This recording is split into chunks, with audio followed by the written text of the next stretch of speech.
Basta uma conversa clara e também cheia de amor para se tornar um doador de órgãos. Tem gente que evita, isso. Muitas vezes por medo, outras vezes por falta de informação. E assim a doação de órgãos no país é um desafio. Para você ter uma ideia, este ano o número de transplantes caiu em mais de 30% no país.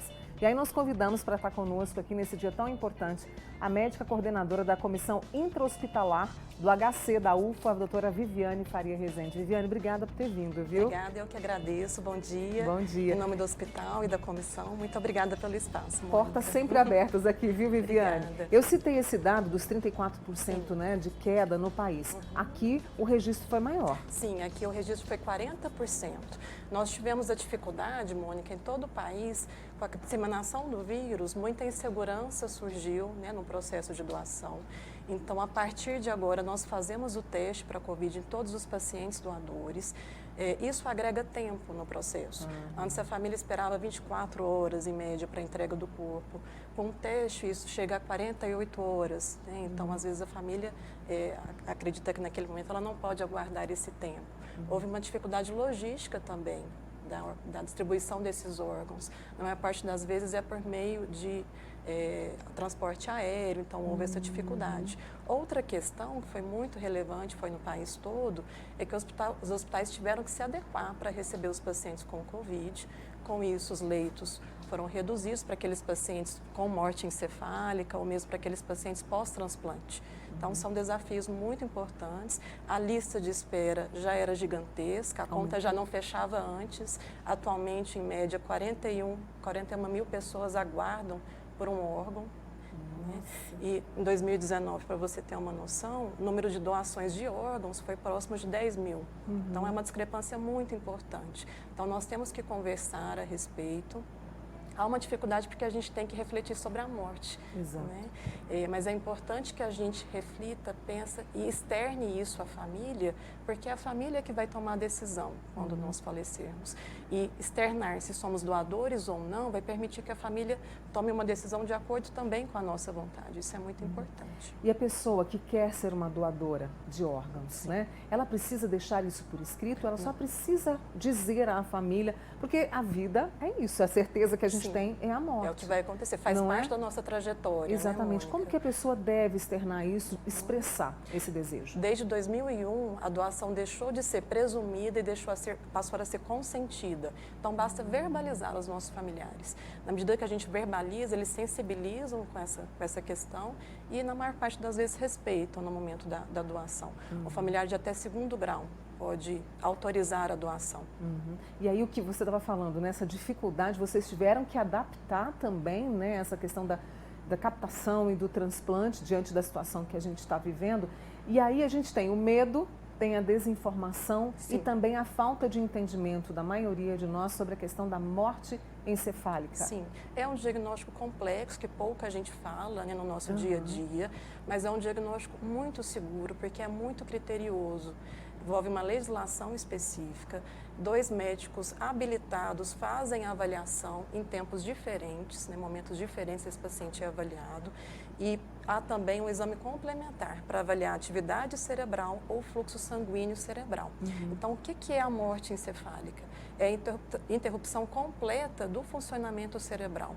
E a gente confirma essa questão com o exame prévio, a gente faz uma tomografia, por exemplo, confirma uma lesão grave cerebral, irreversível, avalia clinicamente com a ausência de reflexos que são básicos quando o paciente tem um funcionamento cerebral. E a partir daí a gente inicia o processo de diagnóstico.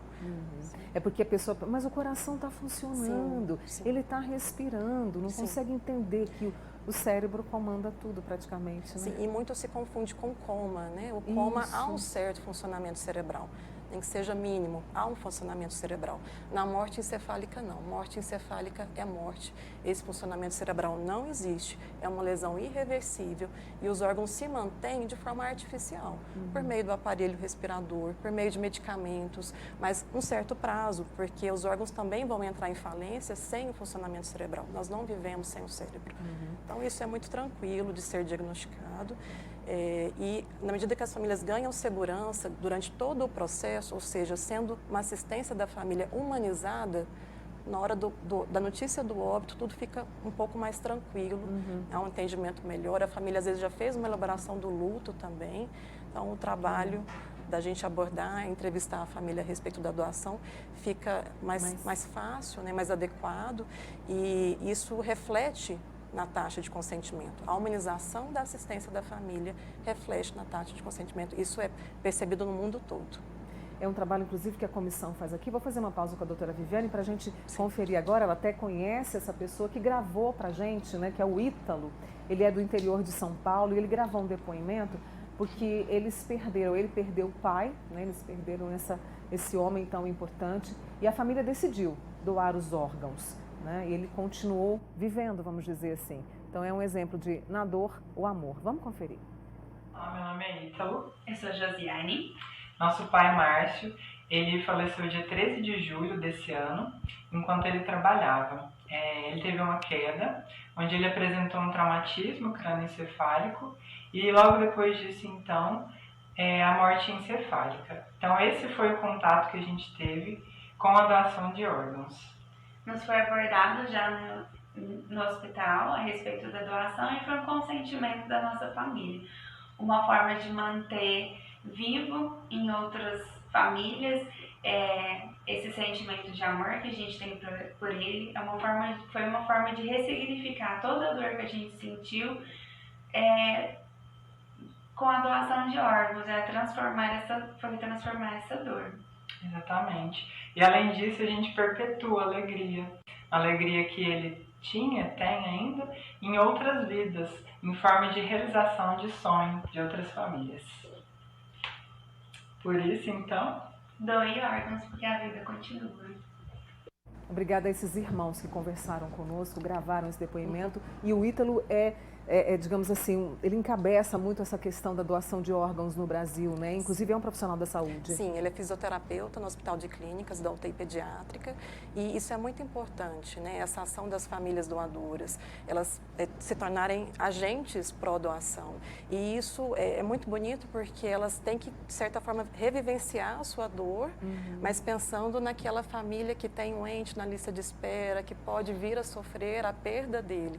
Então, é algo muito importante, muito nobre, é tentar sublimar a dor naquele momento da perda em generosidade, né? Isso é muito bonito. Eu vou fazer uma pausa com a doutora Viviane, né, que é da Comissão Intra-Hospitalar do Hospital de Clínicas, falando pra gente sobre essa questão da doação de órgãos, transplantes. E agora, dia 27 de setembro, é o Dia Nacional, né? Sim.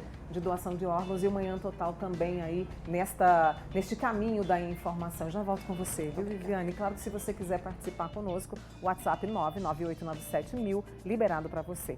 É um gesto de amor ao próximo, ser doador de órgãos e, claro, deixar isso claro para a família. No dia 27 nós temos um marco, que é o Dia Nacional da Doação de Órgãos. E qual o caminho, né, para deixar o medo de lado? A gente está conversando com a médica coordenadora da Comissão Intra-Hospitalar do HC, da UFO, né, a Viviane Faria Rezende. Viviane, obrigada mais uma vez por ter vindo.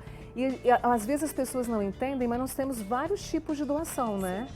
A possibilidade do doador vivo, que o paciente pode doar um dos rins, parte do pulmão, parte do fígado, isso por um familiar de até 4º grau. Há a possibilidade também de doar a medula óssea, mas não necessita ter um grau de parentesco com aquela pessoa, né? E também há a doação dos pacientes após a morte. Nesse trabalho que a comissão de doação se envolve, acompanhar esse processo. É uma das funções da comissão. Então, há a possibilidade da doação naquele paciente com coração parado, que é aquele paciente que teve uma parada cardiorrespiratória, veio a falecer, e ele pode doar tecidos, córnea, pele, osso, tendões, válvulas cardíacas. Mas para captar esse tecido é necessário que o hospital tenha um banco de tecido. No caso do nosso hospital, nós temos o banco de olhos, portanto, a gente tem condições de ter a doação no nosso serviço das córneas, né? Que podem ser, inclusive, captadas até 6 horas após a parada cardíaca. E há também o paciente em morte encefálica, como nós havíamos conversado, que é um paciente que ainda tem o batimento do coração, portanto, ainda há circulação sanguínea e ele pode, então, doar múltiplos órgãos. quando se conclui o protocolo de morte encefálica, que foi aquele processo que nós conversamos, e o boletim de morte, né, de óbito para essa família pelo médico assistente, nós fazemos a entrevista com essa família, nós acolhemos a família, tentamos auxiliar em todo o processo de dor, de luto. E é interessante, retomando a questão da humanização, Sim. que há até uma teoria que é usada muito na Espanha, que é uma referência em doação, que é a teoria da mochila. A família chega no hospital com uma mochila. E se ela é mal assistida, às vezes na portaria, se tem um desgaste na portaria, ela joga isso na mochila. Se há alguma questão ali na assistência com a enfermagem, com a enfermeira, com a técnica, se o médico não passou um boletim apropriado para ela, se não citou todas as etapas do processo, a família joga isso na mochila. E na hora da entrevista, a família tira a mochila das costas, põe na mesa, joga essas informações todas. E isso reforça a questão da gente assistir muito bem essa família, não só o paciente. Por isso, eu diria uma capacitação de toda essa equipe para facilitar Sim. esse momento de vocês, que é o do acolhimento e da entrevista. Sim, uma capacitação continuada não só na entrevista, a entrevista é o desfecho final. Exatamente. É no processo todo. E isso tem que ser para todos os pacientes, né? Olha, estão chegando algumas perguntas para você. Eu vou trazer aqui para a doutora Viviane. A Jussara, Mônica, depois dos 60 anos, pode ser doadora ou temos uma idade para isso, Viviane? Interessante a pergunta dela. Sim, interessante. Córneas é até 80 anos. Múltiplos órgãos, que pode ser o coração, o fígado, do pulmão, rim, pâncreas, intestino e os tecidos que eu citei, não tem idade específica. Depende da condição clínica do paciente na ocasião da morte. Tá. E a gente tem uma outra pergunta aqui também. Olha, quando uma pessoa tem a morte cerebral, a morte encefálica, a equipe do hospital entra em contato com a família? É esse o caminho, Viviane? Na verdade, quando há suspeita de morte encefálica, nós temos que passar essa informação para a família, deixar muito claro o que é, em que consiste esse diagnóstico e participá-los a cada etapa do processo. Não é no final, é a cada etapa. É cada etapa do processo. É verbalizado, né, a eles. E eles têm que estar já em uma assistência psicológica, já no acompanhamento continuado, né? Isso é fundamental. Então, aqui, olha, eu vou chamar um outro vídeo, mas a Laís deixou claro que quer doar tudo, se for possível. Ela tem uma pergunta que eu já trago para a doutora Viviane. Sim. Agora a gente vai conhecer a Débora. Sim. Também se conhece? Ela não. A Débora, ela passou, sabe, perrengues ao longo da vida dela. E agora ela pôde, através da doação de uma família, receber um rim. E a vida dela mudou para melhor. Vamos conferir. No dia 27 de dezembro de 2012, eu transplantei e foi a melhor coisa que aconteceu na minha vida. Tudo mudou de novo, mas foi para melhor dessa vez. Eu falo que graças ao transplante eu renasci de novo, porque hoje eu tenho uma qualidade de vida excelente, eu posso fazer tudo que antes eu não poderia fazer se eu ainda estivesse na diálise. Então, eu falo que com o transplante, eu entendo que aquele momento é difícil, mas que com a doação de órgãos, você ressignifica aquela perda, você dá um novo sentido. Em vez de ser só tristeza, você dá esperança para os outros, você dá uma nova oportunidade para aquelas pessoas que estão na fila.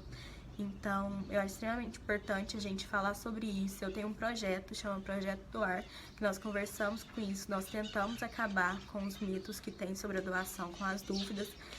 Mas o que vale no final é você conversar com a sua família para que ela possa autorizar, a gente conversar sobre esse tema para poder ajudar mais gente, para que mais pessoas possam ter um renascimento novamente. Então é isso, converse com sua família, doe órgãos.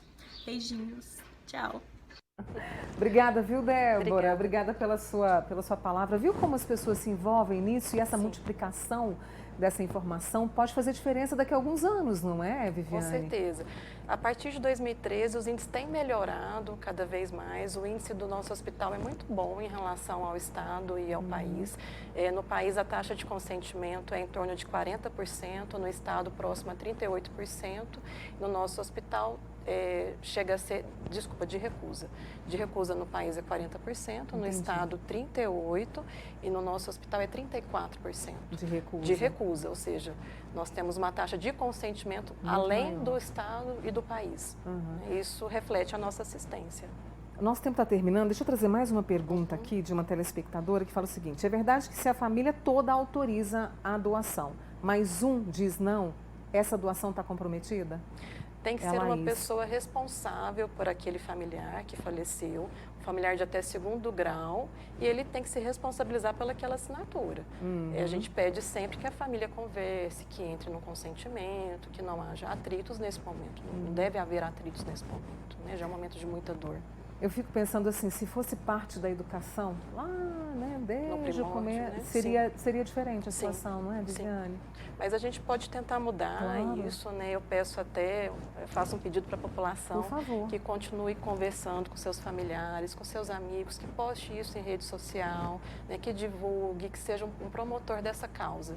Porque nós precisamos melhorar os índices para diminuir o número de mortes na lista de espera, que ainda é muito grande. Muitas pessoas ainda falecem aguardando um órgão. É uma tristeza, conte conosco e Muito comigo em especial, tá? Muito Para obrigada. essa causa também. Eu preciso muito agradecer a doutora Viviane Faria Rezende, que é médica coordenadora da Comissão Intra-Hospitalar do HC da UFO. Viviane, obrigada, Eu tá? que agradeço. Um bom trabalho Bom para dia. você. Obrigada.